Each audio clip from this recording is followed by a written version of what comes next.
Hey guys, welcome back to another episode of Life with Spike. We're going to head down the road, we're going to grab a shower, and we're going to show you some Grand Prairie crownland. We'll see how it turns out. If it doesn't turn out very good, well, that sucks for me because I'd like to stay around here for another week or two. Well, maybe a week and a half or something like that. But finding places to stay that I haven't already stayed at is becoming very slim. Now, I was hoping that it would be Alberta, and being so big, there would be tons and tons of crownland, but it's not the case. It is literally all private land. I bought an app called iHunter Alberta, and I spent $55 buying a couple maps. Those are all of the zones of Alberta, and each one you have to buy. So I bought two maps. I bought Greenview and Grand Prairie. It doesn't really give me a heck of a lot. And if you scroll in even further, all of that green is crownland. All that black is just crownland that you can't use rifles and shoot stuff on. So any of this green area is free to explore and camp on. A lot of them, the roads end right before you even get to crownland.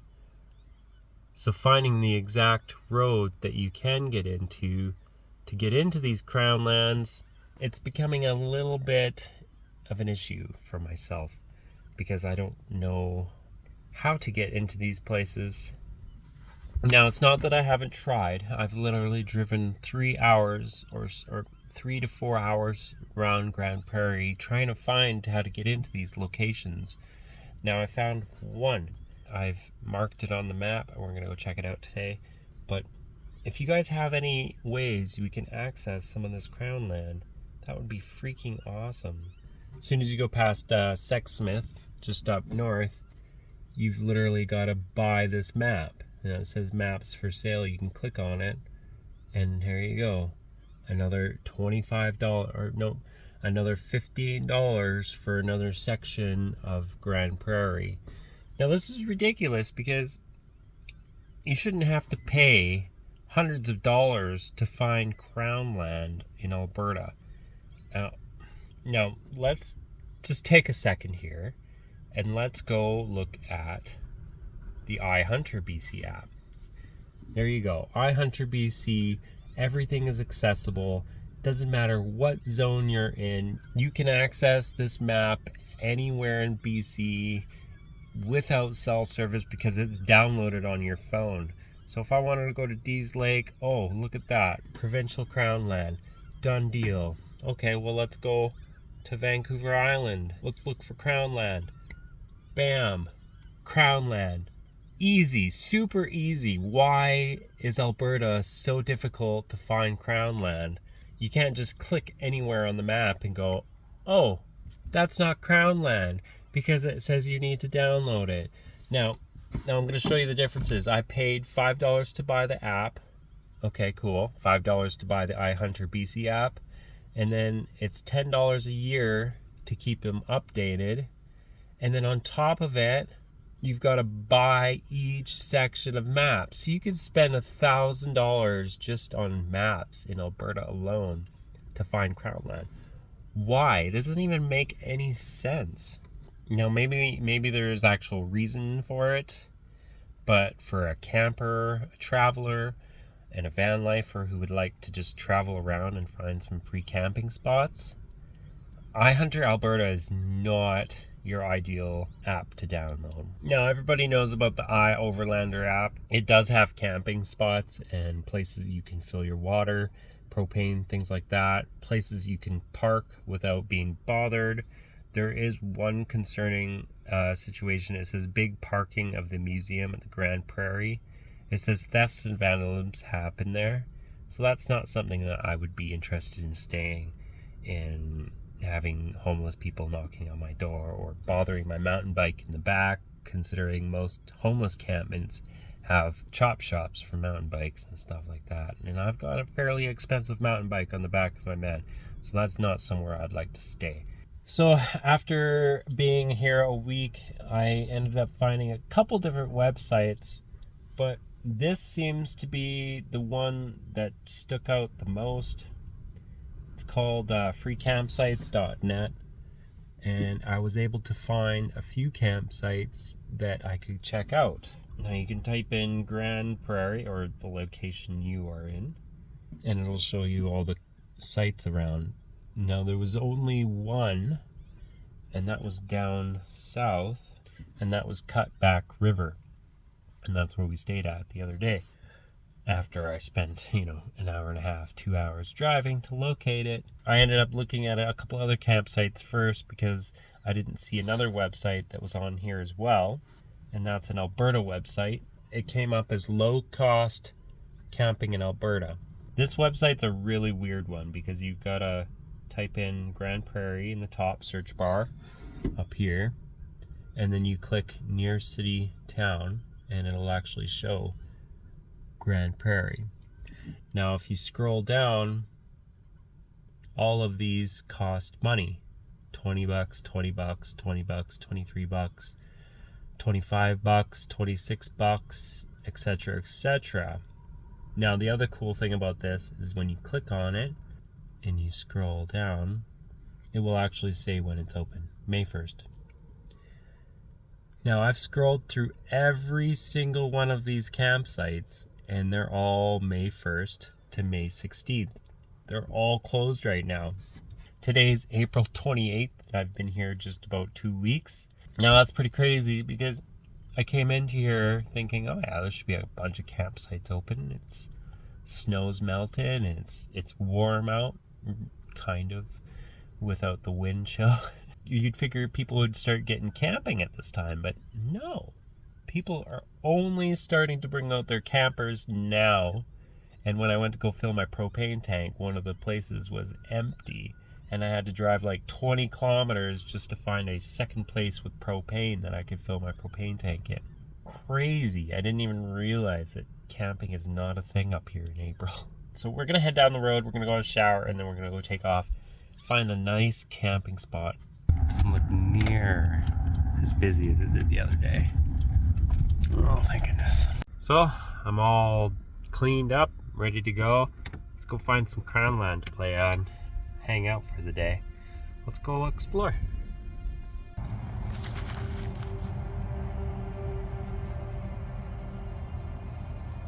This is like ridiculous. There's just glass broken everywhere. I can't believe people would just leave such a big mess here like this. Because this looks like a fun place to hang out, camp, party maybe. People have been partying a little too hard, I think. So this is the very first space I found on crownland that you can publicly camp on for 14 days or something like that. I'm quite disappointed in what I found. But here, let's take a look.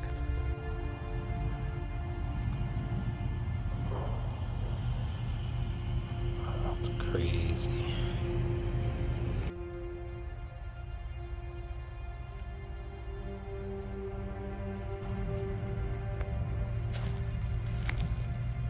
Just trash just everywhere.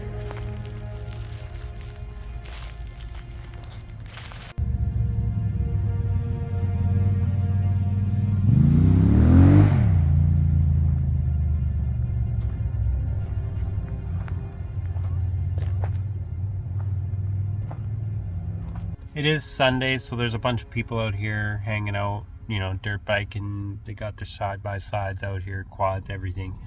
Just past the parking lot where the wreck site, or a wreck area is, or a wreck unload area. And it's fully packed out. I came through here on a weekday, so everybody was out working, so it's nice to see everybody's out and about, but this place is full of trash.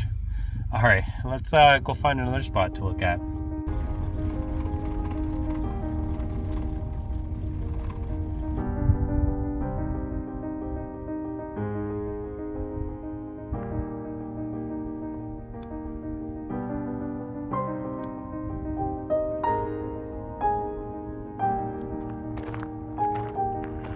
is actually a pretty cool spot. Pretty loud though with all the dirt bike going by. Let's throw the drone up and check it out from the sky.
So this place isn't too bad. I kind of like it. It got a couple fire pits, got a couple locations. We got a little place across the river, just across the bridge over there. And it looks like there's quite a few places that I could park the van. So this is a good spot. I like this spot. Once you cross over the bridge, it looks like it's public land use, which is green and not crown land. So I'm not sure exactly the differences. We're gonna have some lunch and I'm gonna make some breakfast wraps. It's pretty simple. It's eggs, breakfast sausage, cheese, and wraps. How can you not go wrong with that? Like, it's so easy to make. All right, let's get started.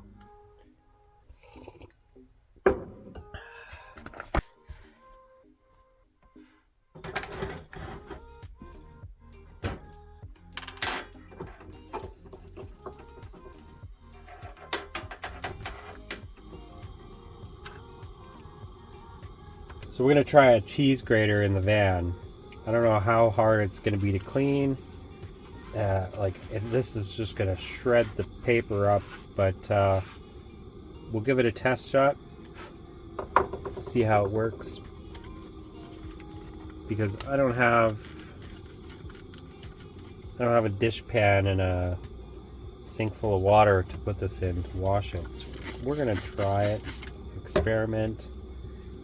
I'm just gonna wipe it off best I can. It's going to be interesting.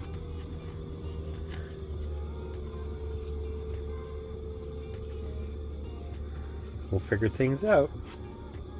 Might just have to buy pre-grated cheese and say screw the cheese grater unless I'm parked and I've got my dish bins out.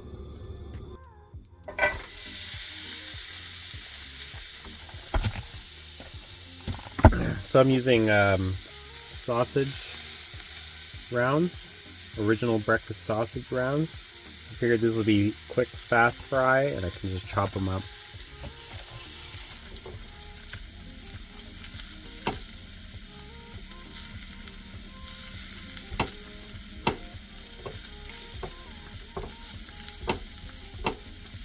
Now, the trick is getting this clean.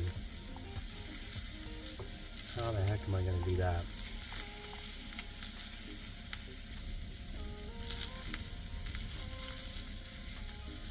I'm dropping shoot.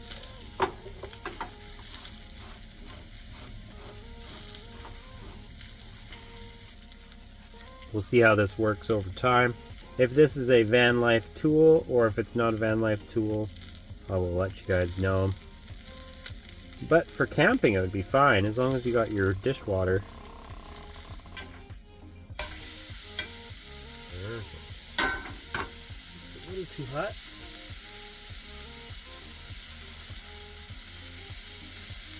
I cut them up from a round sausage patty so that they're bite-sized or small pieces.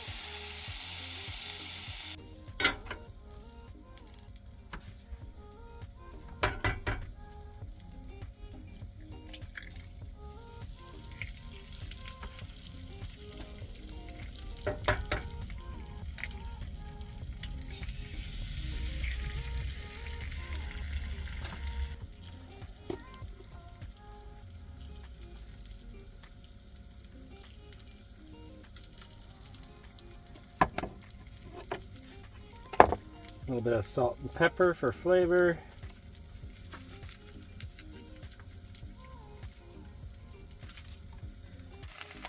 Once you got your eggs all fried up, your sausage is all cooked up, we're just gonna throw some cheese on it. Just like that. And let it melt.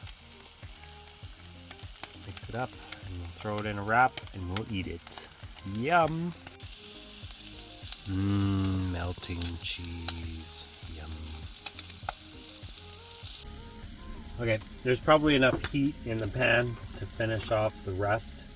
So I'm just gonna shut it off, and then I'm just gonna put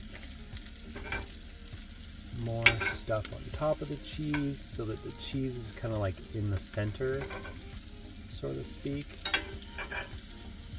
like that.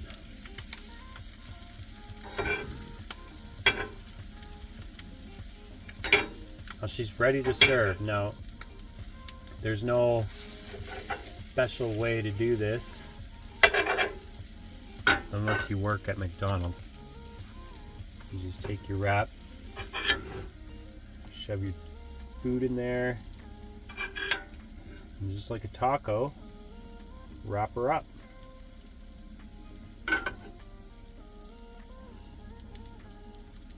Tuck the side in here, fold it in like this, finish it off, and there you go. You got yourself a mini breakfast burrito.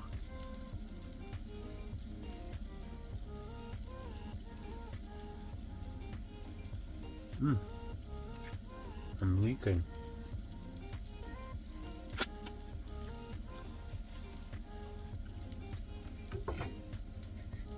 Maybe eat over the plate. Might help. It's really hot, but it's so good.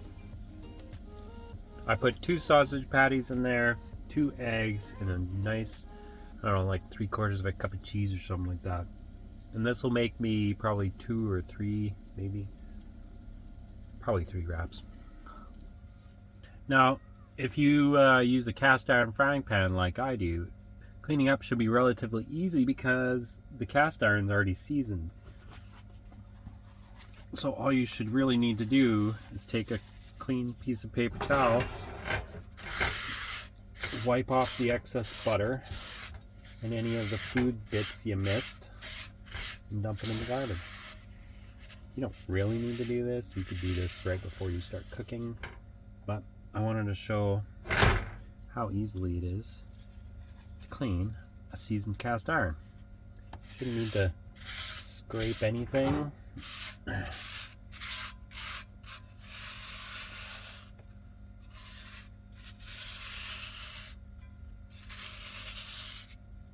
And just like that, she's pretty well clean. Oh, yeah, just dropped a bunch. There. Just like that, it's clean.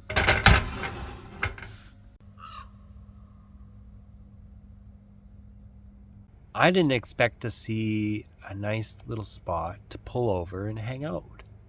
And I can stay here. So I'm probably just going to hang out here for the rest of the day because it's such a beautiful spot. Yeah, there's no huge mountain peaks, but there's a huge river I can go fish in. I might have to go look at the rules, but I'm sitting down at the Wapiti,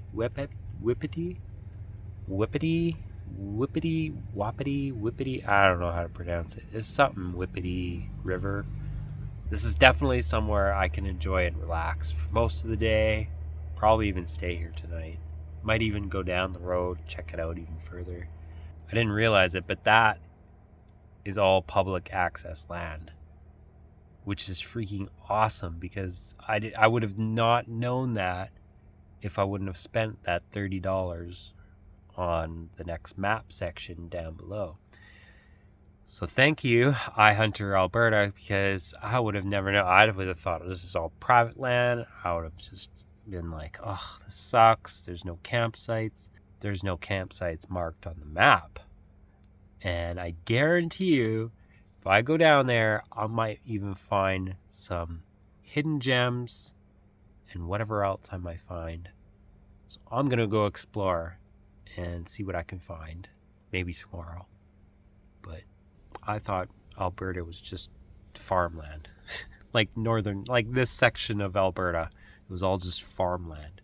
Like I thought you had to drive, 500 kilometers down south to the Rockies to actually find some good scenery. Like, I don't like looking at wheat fields. Anyways, guys, thanks for watching. Hope you guys enjoyed today's video. Remember to check out that video, and share the video, and like the video, and comment on the video, and subscribe to my channel if you haven't already. Peace out.